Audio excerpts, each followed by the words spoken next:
Assalamualaikum warahmatullahi wabarakatuh. Kita lihat ya, kita masuk ke tema-tema populer ini tapi lebih dalam. Yang pertama katanya Syekh Arsad, ingatlah esensinya iman itu tasdik, pembenaran dalam hati. Selama ini kita menghafalkannya iman itu keyakinan dalam hati, ikrar dalam lisan, dilaksanakan dalam perbuatan. Iya, itu tidak salah. Cuma esensinya adalah keyakinan dalam hati. Apa ucapan sama perbuatan tidak masuk, Pak? Boleh masuk. Dan sebaiknya memang masuk, seharusnya memang masuk kalau imannya ingin sempurna. Tapi esensinya tetap keyakinan. Jadi ucapan sama perbuatan itu penyempurna, tidak esensial. Kenapa? Kenapa tidak esensial? Karena orang bisa nggak mengucapkan. Kalau pengucapan juga esensial, berarti yang belum mengucapkan belum beriman. Orang bisu gimana? Orang tidak iso bahasa Arab, tidak bisa ngomong gimana? Anak kecil gimana? Kamu yang tidak fasih gimana? Tidak. Kamu boleh mengikrarkan. Pengamalan juga begitu. Kalau pengamalan masuk kategori iman, orang yang tidak mampu gimana? Orang yang pinginnya sholat tapi urung hafal, Fatihahnya nggak hafal, caranya nggak ngerti. Apa kita anggap dia belum beriman? Maka katanya Syekh Arsad, iman itu esensinya tasdik, keyakinan. Yang keyakinan ini dimanifestasikan, disempurnakan oleh kata-kata dan perbuatan. Tidak boleh sebaliknya. Tidak boleh diucapkan dengan kata, dilaksanakan dalam perbuatan, nanti keyakinannya belakangan. Tidak boleh dibalik. Sudah syahadat, sudah Pak, yakin benar Allah itu ada. Tidak tahu Pak, itu kan. Oh ya berarti belum beriman. Sudah sholat, sudah diterima nggak? Kira-kira sholat itu ketemu siapa? Tidak tahu ya. Biasanya sholat ya sholat aja. Tidak yakin isinya sholat apa saya juga. Itu berarti imannya nggak ada, esensinya tidak ada. Jadi esensinya itu keyakinannya. Jadi cintanya dulu, baru apel, baru WA, baru kirim surat. Nggak bisa dibalik. Meskipun kamu apel, kamu kirim surat, kamu mention tiap hari, tapi sebenarnya tidak ada rasa di sini, itu nilainya tidak ada. Gitu loh. Harus ada isinya dulu, esensinya dulu, yakin dulu. Orientalis itu beberapa masuk ke Islam nyamar, ya sholat, ya haji, kayak seno orgronya, tapi tidak ada keyakinan di dalamnya. Itu acting, itulah pencitraan. Jadi kalau kamu bingung pencitraan adalah kata-kata dan perbuatan tanpa keyakinan, tidak muncul dari dalam. Jadi katanya Syekh Arsad, esensi iman itu tasdik. Landasannya apapun nanti adalah pembenaran dalam hati. Itu diingat-ingat. Tanpa ini semua tidak ada nilainya dalam Islam. Oke, jadi esensinya di hati, operatif dalam kehidupan sehari-hari lewat kata-kata dan perbuatan. Tidak kayak dia mengkritik Mu'tazilah. Kalau Mu'tazilah, perbuatan itu amalnya termasuk esensi.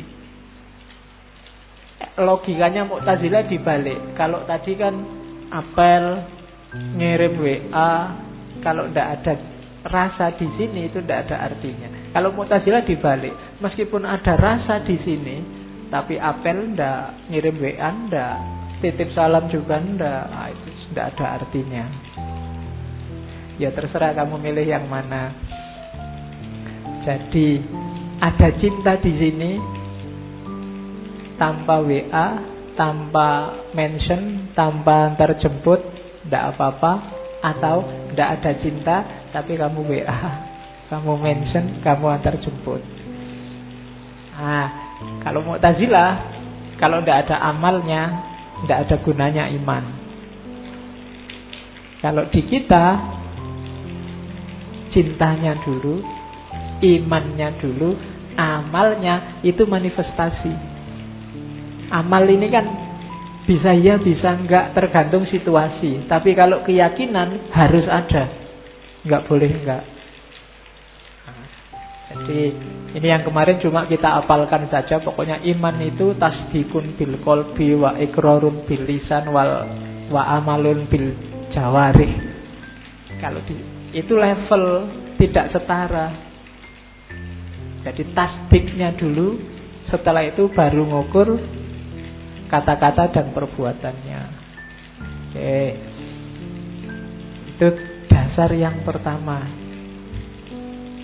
Terus, nah, setelah itu, karena ini kita ngambil dari Kanzul Ma'rifah, yang kita lakukan apa? Taqarrub. Kalau yakin sudah, yuk kita mendekat yang kita yakini. Namanya taqarrub.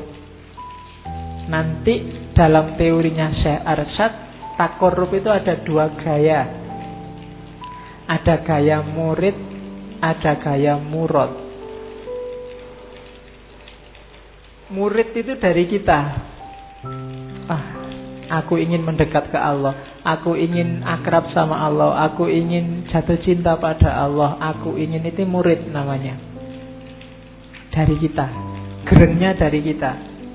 Terus kita naik. Semoga upayamu jadi murid melahirkan murad. Karena kalau tidak melahirkan murad, berarti kamu belum sukses kemuritannya. Murad itu apa? Akhirnya balik, Allah juga menginginkanmu.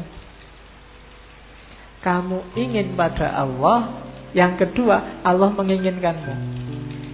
Makanya dalam teorinya Syekh Arsyad, makom murad ini lebih tinggi daripada makom murid. Cuma kita jangan GR bahwa sekarang saya sudah murad, Pak. Enggak cuma murid. Kalau kamu ngomong gitu berarti belum. Berarti masih murid. Ya enggak apa-apa kamu merasa masih murid. Semoga nyampe ke murad. Murid itu semacam makom yang kita usahakan. Kalau murad itu kayak akhwal, dikasih oleh Allah. Jadi kita mendekat ke Allah, ya itu kan kayak bunyinya hadis. Katanya Allah, kalau engkau mendekat selangkah, aku mendekat 2 langkah, 10 langkah, 100 langkah. Ketika murid jadi murid, kamu sukses, pasti kamu akan jadi murad. Kalau kamu mencintai Allah, Allah jauh lebih cinta padamu, percayalah. Tapi kalau kamu tidak cinta, ya Allah bukan tidak cinta, menunggu cintamu. Ya, karena cintanya Allah itu sejati. Tidak mungkin Allah sempat tidak cinta padamu. Hanya engkau yang tidak tahu kalau dicintai oleh Allah. Oke, jadi dekat dengan Allah berdasarkan usaha kita, itu taqarrub jenis pertama. Atau dekat dengan Allah karena Allah sendiri yang menginginkan kita dekat dengannya. Makom yang kedua namanya murad, yang pertama namanya murid. Usahakan kita nyampe ke makom kedua. Kalau kita bisa nyampe ke makom kedua, kemungkinan untuk naik level lebih tinggi itu bisa terjadi. Tapi kalau enggak, ya kita berusahalah terus agar Allah punya kehendak untuk dekat dengan dirimu. Nah, itu taqarrub. Jadi kita muhasabah terus, kita cek diri kita terus, ini Allah sudah dekat apa belum ya.